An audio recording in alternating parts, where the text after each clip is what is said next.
प्रेम का अर्थ। पुराने समय की बात है। हिमालय की गोद में बसा एक छोटा सा गांव था, जहां सभी लोग शांति और सौहार्द के साथ रहते थे। इस गांव में राधा नाम की एक महिला रहती थी, जो अपनी सुंदरता और सादगी के लिए मशहूर थी। उसका दिल बड़ा था और वह सभी की मदद करने के लिए तैयार रहती थी। लेकिन उसके जीवन में एक खालीपन था, सच्चे प्रेम की तलाश। एक दिन गांव में एक नया व्यक्ति आया। उसका नाम अर्जुन था। वह बहुत ही समझदार और परोपकारी व्यक्ति था। धीरे धीरे अर्जुन और राधा के बीच दोस्ती गहरी हो गई और यह दोस्ती धीरे धीरे प्रेम में बदल गई। दोनों ने एक दूसरे के साथ समय बिताया, अपने सपने साझा किए और एक दूसरे की ताकत बने। एक दिन गांव में एक बड़ी विपत्ति आ गई।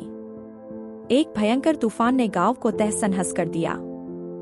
घरों के साथ साथ कई लोगों का जीवन भी बिखर गया। इस मुश्किल समय में अर्जुन ने गांव वालों की मदद करने का बीड़ा उठाया। राधा ने भी पूरी शिद्दत के साथ उसका साथ दिया। उन्होंने मिलकर लोगों को सुरक्षित स्थानों पर पहुंचाया, खाने पीने की व्यवस्था की और हर संभव मदद की।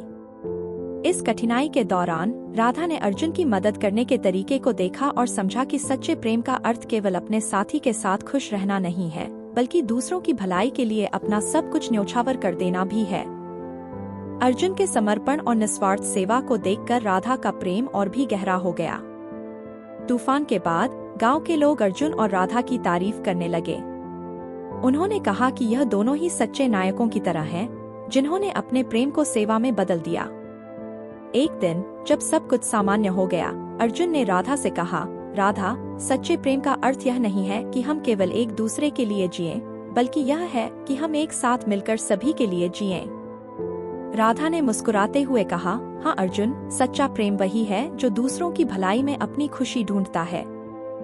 तुमने मुझे प्रेम का सच्चा अर्थ सिखाया है। इस कहानी से हमें यह सीखने को मिलता है कि सच्चे प्रेम का अर्थ निस्वार्थ सेवा और दूसरों की भलाई में निहित होता है। सच्चे प्रेम का अनुभव वही कर सकता है जो अपने प्यार को दूसरों की मदद और सेवा में बदल सके। अगर आपको यह कहानी पसंद आई हो तो हमारे चैनल को सब्सक्राइब करें और हर हफ्ते ऐसी ही प्रेरणादायक कहानियों का आनंद लें। आपके साथ हमारे सफर को और भी खास बनाएं।